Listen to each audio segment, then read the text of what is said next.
2월 10일 토요일 하나님께서 이 시간 주시는 말씀은 마가복음 13장 28절에서 37절 말씀입니다. 13장 28절에서 37절 말씀. 무화과 나무의 비유를 배우라. 그 가지가 연하여 지고 잎사귀를 내면 여름이 가까운 줄 아나니 이와 같이 너희가 이런 일이 일어날 것을 보거든 인자가 가까이 곧 문 앞에 이른 줄 알라. 내가 진실로 너희에게 말하니 이 세대가 지나가기 전에 이 일이 다 일어나리라. 천지는 없어지겠으나 내 말은 없어지지 아니하리라. 그러나 그날과 그때는 아무도 모르나니 하늘에 있는 천사들도 아무도 모르고 아버지만 아시느니라. 주의하라. 깨어있으라. 그때가 언제인지 알지 못함이라. 가령 사람이 집을 떠나 타국으로 갈 때에 그 종들에게 권한을 주어 각각 사물을 맡기며 문지기에게 깨어있으라 명함과 같으니 그러므로 깨어있으라. 집주인이 언제 오는지 혹 저물 때에 일는지 밤중 일는지 닭 울 때 일는지 새벽 일는지 너희가 알지 못함이라. 그가 호련히 와서 너희가 자는 것을 보지 않도록 하라. 깨어있으라. 내가 너희에게 하는 이 말은 모든 사람에게 하는 말이니라 하시니라. 아멘. 자, 예수님께서 오늘 본문에서 제자들에게 이 13장 전체에서 두 가지의 예언을 가지고 말씀을 하셨습니다. 첫 번째는 예루살렘과 유대의 멸망, 그리고 온 인류의 마지막 역사적 심판에 대한 그 종말의 때, 마지막 때에 대한 말씀을 이 두 가지로 말씀을 해주셨고, 근데 제자들에게 이런 예루살렘의 멸망, 이 유대의 멸망을 미리 말씀해 주셨던 건 그들을 향한, 제자들을 향한 하나님 예수 그리스도의 특별한 배려였습니다. 그들이 받지 않아도 될 환난을 당할까 해서 그 환난을 당하지 않게 하고자 이제 미리 앞서서 말씀을 하셨고, 자, 오늘 본문 말씀을 계속해서 이제 마지막 때, 이제 종말의 때를 말씀을 하시는데, 여기에선 경고의 메시지가 주로 나옵니다. 이제 처음에 서두의 시작에 무화과 28절 말씀, 무화과 나무의 비유를 배우라 라고 말씀을 하셨습니다. 이 무화과 나무는 여름 초입이 되면 이 죽은 것 같이 딱딱했던 가지나무가 갑자기 연해지면서 잎사귀가 무성해집니다. 그렇기 때문에 사람들이 그 무화과 나무를 보면 그렇게 변하는 걸 보면서 계절이 변했구나 라는 것을 인지하게 된다라는 것이죠. 그런데 이 무화과 나무가 눈에 띄게 변하는 것이 아니었기 때문에 뭐 이렇게 벚꽃이나 뭐 이렇게 이 봄철에 그 환하게 하는 것이 아니라 그냥 녹색의 그 나무들 그 막 급변하는 것이 아니기 때문에 그 무화과 나무를 관심 있게 보고 이제 지나가는 것을 유의 깊게 보지 아니하면 그 변화가 계절이 변했다는 것을 알아차리지 못했다라는 것이죠. 뭔가 색채가 강렬하고 뭔가 눈에 확 띄면 또 모르겠지만 그냥 그 무화과 나무 줄기가 갑자기 연해지고 꽃이 아니 잎사귀가 무성해지는 것을 보면서 계절의 변화. 근데 이 시대에도 우리가 너무나 그 이 무화과 나무 이 주변의 환경에 대해서 무관심한 채 자신의 어떤 길만 아니면 자신의 어떤 요즘은 이제 휴대폰에 많이 집중을 하죠. 온통 다른 것들에만 정신이 팔려 있어서 무화과 나무에 관심을 두지 아니해서 그 무화과 나무를 놓칠 수 있는 이 비유를 통해 주님께서 너희들도 그 주님이 그 오시는 때 다시 오실 그 마지막 때 그 종말의 때를 우리가 전혀 뭐 세상의 그 화려한 뭔가 뭐 이벤트처럼 카운트다운 있어가지고 19 막 이런 뭐 1년의 그 새해를 맞이하고 이제 지금 연휴 또 구정으로 또 이렇게 하는 그날, 오늘 구정의 당일이네요. 또 마침 그날 우리가 그것을 그렇게 화려하지 않기 때문에 주님의 그 마지막 때가 막 카운트하고 알 수도 없잖아요. 날짜도 알 수 없고 막 이런 것들 때문에 그 무화과 나무를 특별히 주목해서 보지 않냐면 그 변화를 이해할 수 없는 것처럼, 알 수 없는 것처럼 우리도 끊임없이 그 무화과 나무를 바라봐야 한다. 집중해야 된다. 이것을 예수님께서 이 나무를 비유로 해서 말씀을 하시는 것입니다. 그리고 그 말씀을 하시면서 30절 말씀 보겠습니다. 내가 진실로 너희에게 말하노니, 내게 이르노니, 오늘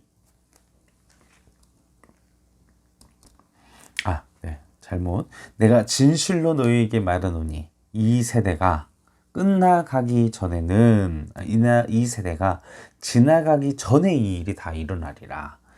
그래서 이 말씀 때문에 예수님은 이 유대의 멸망, 예루살렘의 멸망에 대한 예언과 그리고 마지막 심판과 종말에 대한 예언을 두 가지를 같이 하셨다 말씀드렸어요. 그러다 보니까 이 초대교회와 당시의 성도들은 예수님의 재림이 자신들의 살아생전에 있을 것이라 생각을 했습니다. 그래서 이제 사도행전 말씀에도 보면 그런 전체의 자기의 재산을 막 기부하는 일들, 그런 일들이 종종 막 이렇게 벌어지는 것을 보게 되잖아요. 아무래도 그런 임박한 종말에 대한 정신과 생각으로 이렇게 했던 것인데, 그러나 이 시대가 우리가 시간과 때를 알 수 없는 32절 말씀에 보면, 32절 말씀에 그러나 그날과 그때는 아무도 모르나니 하늘에 있는 천사도 아들도 모른다. 아무도 모른다. 이렇게 말씀을 하셨죠. 그런데 이것을 아무도 모르기 때문에 자칫 우리가 그런 긴장감이나 그런 마음의 어떤 여유를 가질 수 있다라는 것. 그리고 우리가 긴장감이 해이해지기 때문에 우리의 마음이 끊임없이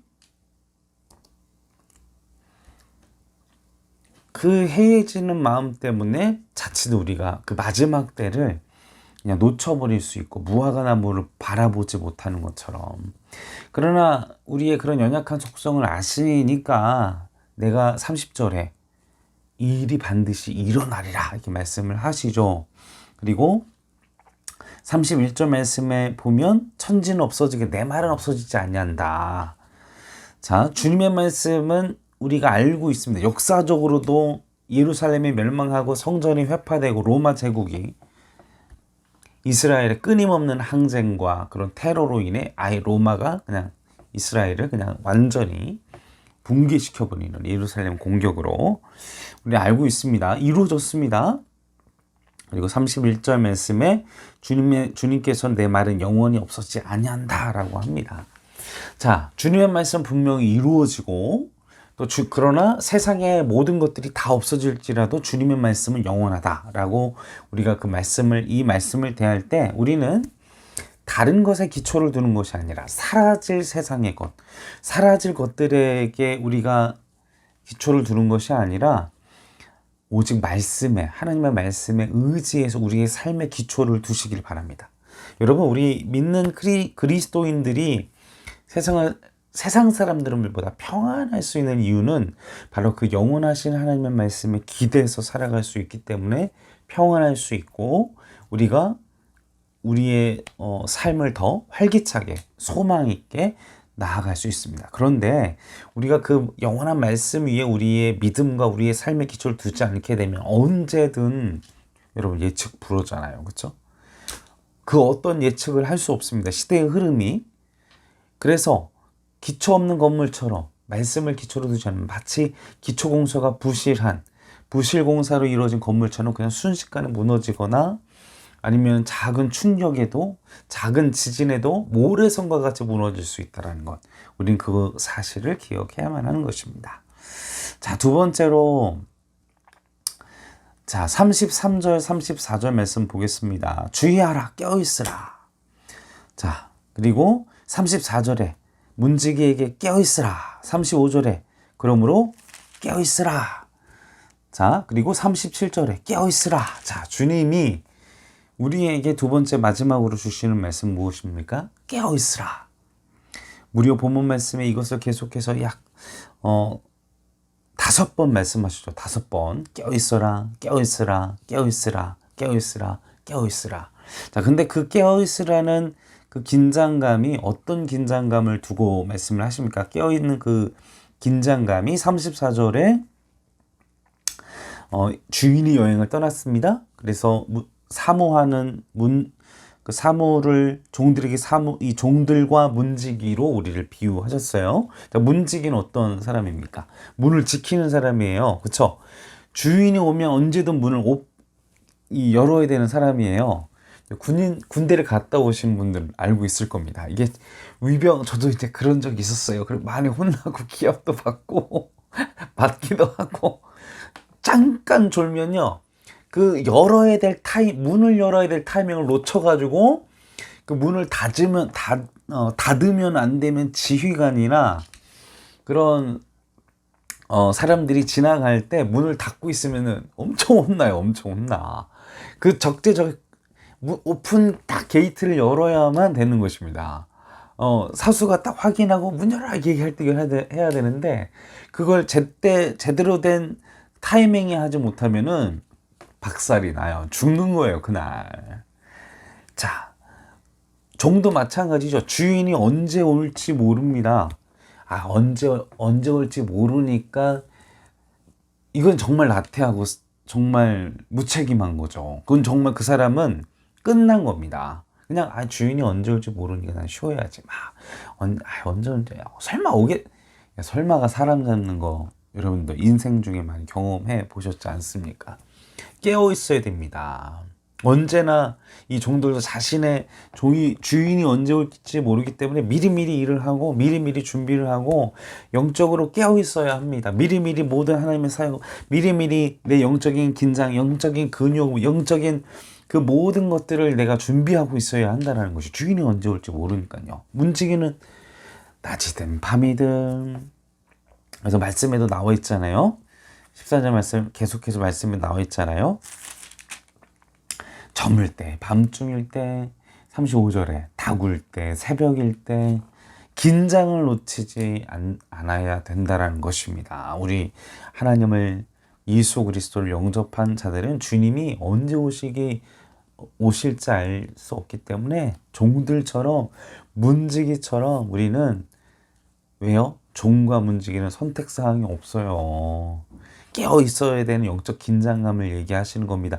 자녀로서 부모가 언제 올지 모른다 얘기하시는 게 아니에요. 너희들은 주님이 오시는 그 마지막 때를 준비할 때 이 종의 마음으로 그리고 언제든 문을 열어야 되는 그 문지기의 마음으로 깨어 있으라 라고 우리에게 오늘도 공부하고 계십니다. 사랑하는 성도 여러분, 오시지 않으니까 언제라고 얘기 안 했으니까 설마 이런 나태하고 또 막 세상의 것에 시선을 두고 무화과 나무를 바라보지 못한 연약한 그런 자가 되지 않도록 오늘 하루도 한 주간도 이 새해 복 많이 받으시고 새해에도 하나님의 그런 깨어있는 그런 영적으로 승리하는 새해가 한 해가 되시기를 주님의 이름으로 간절히 축복합니다. 축원합니다. 함께 기도하시겠습니다.